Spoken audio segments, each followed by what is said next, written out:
আসসালামু আলাইকুম প্রিয় দর্শক। দর্শক, আজকের রিঅ্যাকশনের বিষয়টি একটু সংবেদনশীল। স্ত্রী থাকা অবস্থায় স্বামী যদি অন্য কোনো মহিলার সঙ্গে মোবাইলে ডেটিং মারে, কথা বলে প্রেমে জড়ায়, আর স্ত্রী সেটা জানতে পারে, তখন ঘরে কি ধরনের পরিস্থিতি তৈরি হয় দর্শক? একটু অনুমান করবেন। তবে অরিজিনাল ভিডিওর লিংক ডিসক্রিপশন বক্সে দেওয়া আছে, চাইলে আপনারা সেখান থেকে পুরো ভিডিওটি দেখে নিতে পারেন। তবে এটা শুধু একটি গল্প নয়, অনেক পরিবারেই এমন পরিস্থিতি দেখা যায়। বিশ্বাস যে জিনিসটা সম্পর্ককে শক্ত করে, আর বিশ্বাসঘাতকতা যে জিনিসটা মুহূর্তেই সম্পর্ককে নাড়িয়ে দেয়। তাই আজ আমরা দেখব এমন ভুলের পর কিভাবে পরিবারের ঝড় নামে, এবং এই ধরনের অবস্থায় স্বামী স্ত্রী কিভাবে আচরণ করলে সমাধান খুঁজে পাওয়া যায়। চলুন দেখে নিই ভিডিওটা, তারপর আমি আমার রিয়াকশন দিচ্ছি। অপেক্ষায় থাকবেন। আমার চাইতে কেউ তোমার বেশি ভালোবাসে না। না, তোমার চাইতে কেউ আমার বেশি ভালোবাসে না, এমন করো না। তোমার ইচ্ছা হয়েছে তোমার টাকা দেখা। মানুষ লোভ দেখায় তোমারে, শরীরের লোভ দেখায় হইবে।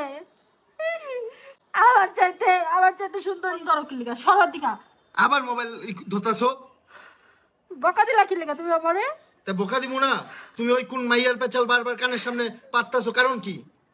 আমি তুমি বলছি কেন না বলো? আমি কথা বলি না। ওই ছেলের কথা কবে কি লিগা তুমি? আমি ওর সাথে কথা বলি না এখন। তুমি বলছো কথা। কথা বলছি, ঠিক আছে, আমার ভুল হয়ে গেছে, আমি তো বললাম। বলবা কেন? তুমি আর এত প্রতারণা করবা কেন আমার সাথে? ঠিক আছে, এখন একটা মানুষের সাথে কথা বলতে বলতে একটা ফ্রেন্ডশিপ সম্পর্ক হয়ে গেছে, তো এর জন্য তো এত কানের সামনে ভ্যান ভ্যান করবা, কান্নাকান্নি ফ্রেন্ডশিপের করবা? কি আছে আজকে? ফ্রেন্ডশিপ কিসের আমার? হ্যাঁ, বউ থাকতে আমার কি আর বলতে লাগে তোমার? তোমার কিসের ফ্রেন্ড লাগে? মানে বুঝলাম না, কেন ফ্রেন্ড থাকে না? বউ থাকলে কি কোনো ফ্রেন্ড থাকে না? না, মেয়ে ফ্রেন্ড থাকতে পারে না?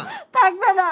ও কাজ শিখবে, ফেসবুকে কাজ শিখবে, ওই ইয়াতে ওর সাথে একটা বন্ধুত্ব হইছে, এর জন্য আমি ওর সাথে কথা বলছি, আর তো বেশি কিছু কই না। এমন তো না বিয়ে কইরা আইনা তুমি ফেলছি। বিয়ে করবে কেন? এইসব কথা বলো কেন আমার? আর ওই মাইয়া যদি আমারে পছন্দ করে, আমার এই জায়গায় দোষটা কিসের? তুমি এত ওর সাথে কথা বলো, তোমার যে কেউ পছন্দ করলে তোমার কথা বলা লাগবে? আচ্ছা ঠিক আছে, আর কথা বলবো না, আমি তোমারে কথা দিলাম, আর কথা বলবো না। তুমি আমার সাথে রিলেশন করে, আমার সাথে তুমি 6 বছর ধরে সংসার করতেছো, তোমার কি একটু আমার কথা ভাববে না? একটু তোমার চিন্তা হয় না? হ্যাঁ, আমি কালকে সারা রাত চিন্তা করছি, আমার ভুল হইছে, আমি আর দুইটা কখন। বাচ্চা হয়ে গেছে, তুমি এখনো এরকম করো? আচ্ছা আর করবো না, বললাম তো। আমার চাইতে কেউ তোমার বেশি ভালোবাসে না। না, তোমার চাইতে কেউ আমার বেশি ভালোবাসে না, এমন করো না।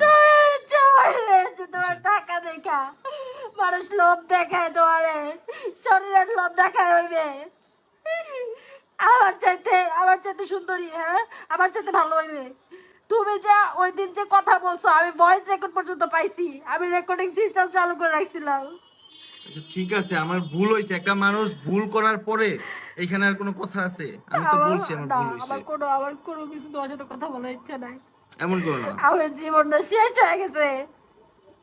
একটা মেয়ের জীবনে স্বামীর চাইতে গুরুত্বপূর্ণ আর কিচ্ছু থাকে না। সেই যদি বেইমানি করার কি লাগে?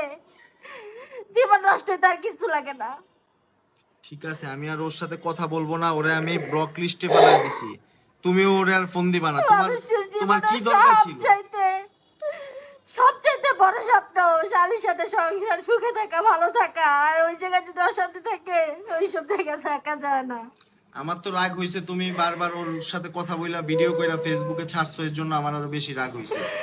তুমি বলছো কেন? তুমি ওইদিন ঝগড়া লেগে আমার বলছো তুমি নাকি ওর অনেক ভালোবাসো, তুমি নাকি সত্যি সত্যি বিয়ে করতে চাও, বলছো না?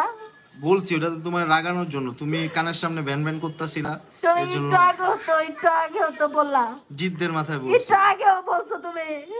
আচ্ছা ঠিক আছে। এখন ক্যামেরা ধরে ভালো হয়ে গেছো, গাড়ি ভালো না। আচ্ছা ঠিক আছে, সরি। ও আসলে। ও যদি ভালো হইতো তাহলে কি ও আমার সংসারে অশান্তি লাগাইতো? আচ্ছা ঠিক আছে, ও আর ফোন দিবে না, আমি ওরে ব্লক লিস্টে দিয়ে দিছি, তুমি ওরে আর ফোন দিবা না, ঠিক আছে? কথা দিলাম তো, প্রমিস।